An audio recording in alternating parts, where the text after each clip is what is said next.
በሆርሙዝ ሰርጥ የነዳጅ ጫኝ መርከቦች በፍንዳታና በቃጠሎ መጋየታቸውን የኢራን አብዮታዊ ዘብና አልጀዚራ ይፋ አድርገዋል።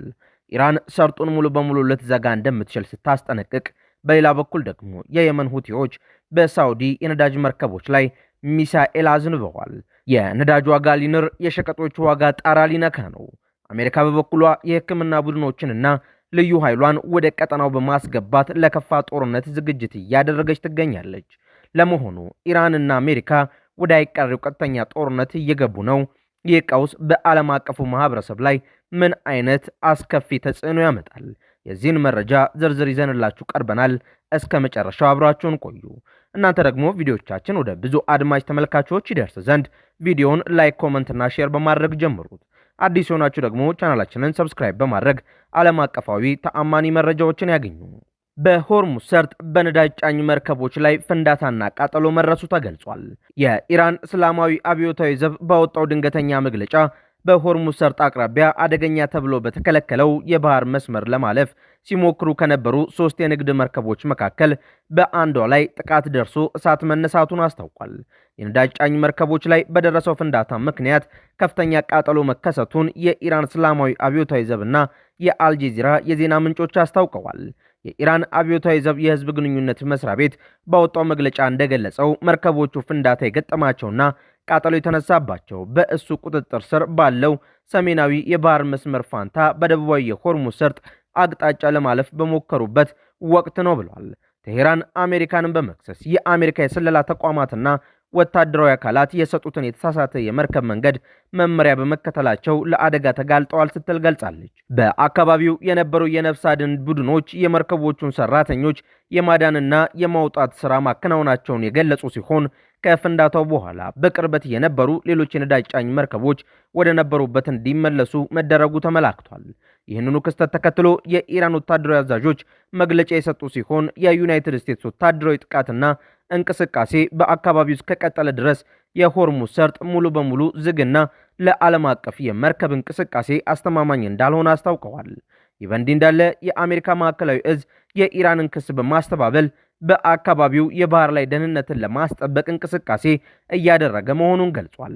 በሆርሙዝ ሰርጥ ላይ የተከሰተው የፍንዳታና መግለጫ ተራ የባህር ላይ አደጋ ሳይሆን የዓለም አቀፍ ጂኦፖለቲካና የነዳጅ ገበያን እጅግ ከፍተኛ ስጋት ውስጥ የከተተ አብይ ጉዳይ ነው።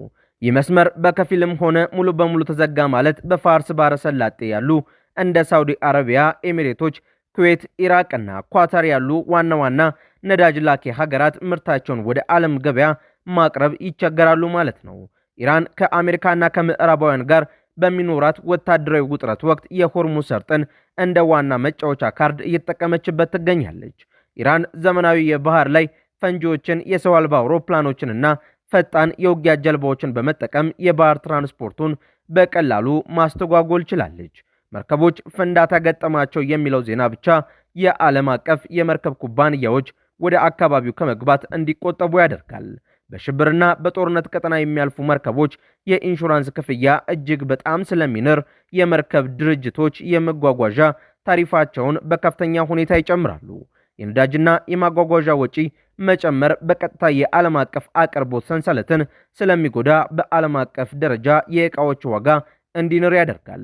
አሜሪካና የአሊያንስ ሀገራት የባህር ላይ የንግድ መስመሩን ክፍት ለማድረግ የወታደራዊ መርከቦቻቸውን አጀባ በከፍተኛ ሁኔታ ሊጨምሩ ይችላሉ ተብሎ ይጠበቃል። እንደ ቻይና ያሉ የኢራን የነዳጅ ደንበኛ የሆኑ ሀገራት ከፍተኛ ነዳጅ ከአካባቢው ስለምታስገባ ውጥረቱ እንዲረግብ በቴህራን ላይ ዲፕሎማሲያዊ ጫና ሊያደርጉ ይችላሉም ተብሏል። በተጨማሪም የየመኑ ሁቲዎች በቀይ ባህር ላይ 2 የሳውዲ የነዳጅ ጫኝ መርከቦችን ማጥቃታቸውንና የባህር ከበባ መጣላቸውን አስታውቀዋል። የየመኑ የሁቲ አማጽያን ይፋ ባደረጉት የባህር ከበባ መመሪያ መሰረት በእገዳው ስር የተጣለውን እገዳ ጥሰዋል ያሏቸውን ኢንሴሊያ እና ላይላ የተባሉ 2 የሳውዲ አረቢያ የክሩድ ነዳጅ ጫኝ መርከቦችን በባሊስቲክ ሚሳኤል፣ በክሩዝ ሚሳኤል እና በድሮን ማጥቃታቸውን ገልጸዋል።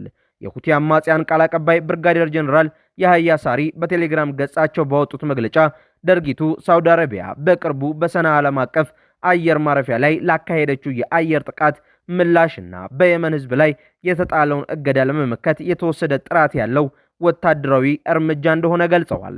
የብሪታንያ የባህር ንግድ ደህንነት ድርጅትና የባህር ስጋት አስተዳደር ተቋም እንደዘገቡት የሳውዲ ሰንደቅ ዓላማን ስታውለበልብ የነበረችው ኢንሴሊያ የተባለችው የነዳጅ ጫኝ መርከብ ከሳውዲዋ አልሹቅ ሐይቅ ወይም ጂዛን ወደብ በስተደቡብ ምዕራብ 70 ማይል ርቀት ላይ በሚሳኤል ተመታለች ብሏል።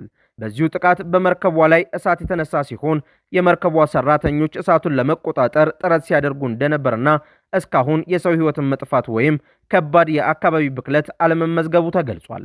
ሁለተኛዋ መርከብ ላይላ ስለመመታቷ ግን ከገለልተኛ ወገን ማረጋገጫ እስካሁን አልተሰጠበትም።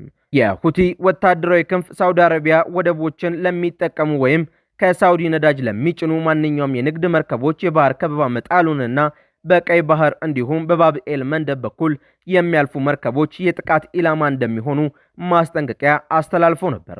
በጥቃቱና በስጋቱ ምክንያት በርካታ ወደ ሳውዲዋ የያምቡ የነዳጅ ወደብ ያመሩ የነበሩ የነዳጅ ጫኝ መርከቦች ወደ ኋላ ተመልሰው መንገዳቸውን ወደ ሲዩዝ ቦይ መቀየራቸው ተነግሯል። በሌላ በኩል አሜሪካ በመካከለኛው ምስራቅ ተጨማሪ ወታደራዊ ኃይልና የሕክምና ቡድኖችን እያሰማራች መሆኑ ተነግሯል። የአሜሪካው ፕሬዝዳንት ዶናልድ ትራምፕ በኢራን ላይ የሚካሄደውን ወታደራዊ እርምጃ ማስፋት በሚችሉበት አማራጭ ላይ ትኩረት ባደረጉበት በዚህ ወቅት አሜሪካ ተጨማሪ የወታደራዊ ኃይል፣ የሕክምና ባለሙያዎችና ዘመናዊ የጦር መሳሪያዎችን ወደ መካከለኛው ምስራቅ ቀጠና ማጋዝ መጀመሯ ተገልጿል። ጉዳዩን ቅርብ ከሆኑ ምንጮች ዋቢ በማድረግ ዎል ስትሪት ጆርናል እንደዘገበው ይህ የኃይል ማሳደግ እርምጃ ለፕሬዝዳንት ትራምፕ በኢራን ላይ የበለጠ ጠንካራና ሰፊ ወታደራዊ አማራጮችን ለመስጠት ያለመ ነው ተብሏል።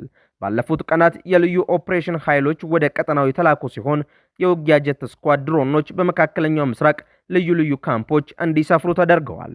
በተጨማሪም በአሜሪካና በብሪታንያ የሚገኙ የረጅም ርቀት ቦምብ ጣይ አውሮፕላኖች በከፍተኛ ተጠንቀቅ ላይ እንዲሆኑ መታዘዛቸው ተጠቁሟል።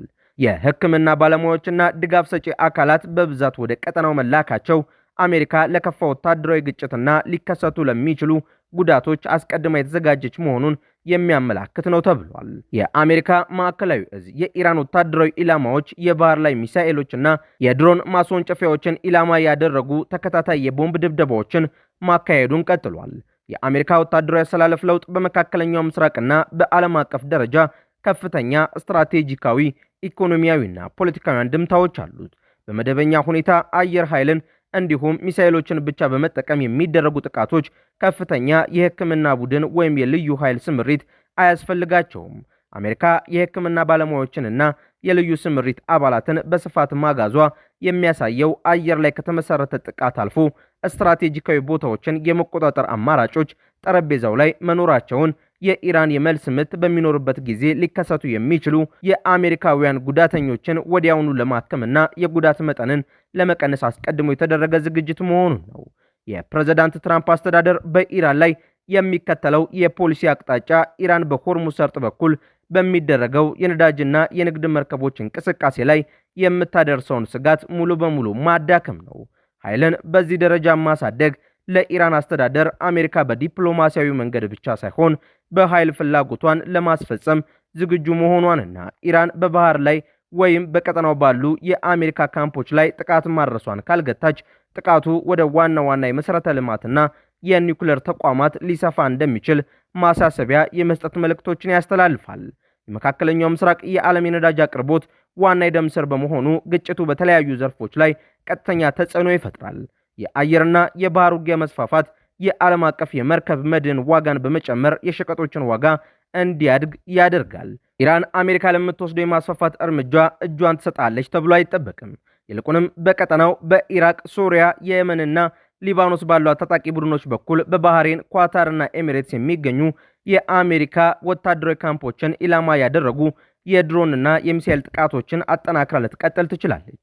በሆርሙዝ ሰርጥ ላይ ፈንጂዎችን በመጣል ወይም የንግድ መርከቦችን በመያዝ የዓለም አቀፍ ንግድን ተጨማሪ አደጋ ውስጥ ጥላ ልትደራደር ትችላለች። የአሜሪካ ወታደራዊ ኃይል መጨመር ግጭቱን የማስቆም ሳይሆን ወደ ትልቅና አጠቃላይ የቀጠናው ጦርነት የማሸጋገር እድሉ ከፍተኛ በመሆኑ የዓለም ሀገራት ስጋት በከፍተኛ ሁኔታ እየጨመረ ይገኛል። ውድ የአውደ ዓለም የዩቲዩብ ቻናል ተከታታዮቻችን አዳዲስ የተሰሙ ሰበር መረጃዎቻችን እነዚህን ይመስሉ ነበር። በእነዚህ መረጃዎች ላይ ያላችሁን ሀሳብ አስተያየት በኮሜንት መስጫው ላይ ያስፍሩልን። አዳዲስ መረጃዎችን በፍጥነት ለማግኘትም ቻናላችንን ሰብስክራይብ ማድረጋችሁንና ለሌሎች እንዲዳረስ ላይክ እና ሼር ማድረጋችሁን እንዳትረሱ። በሌላ መረጃ ዳግም እስከምንገናኝ ሰላም ቆዩን።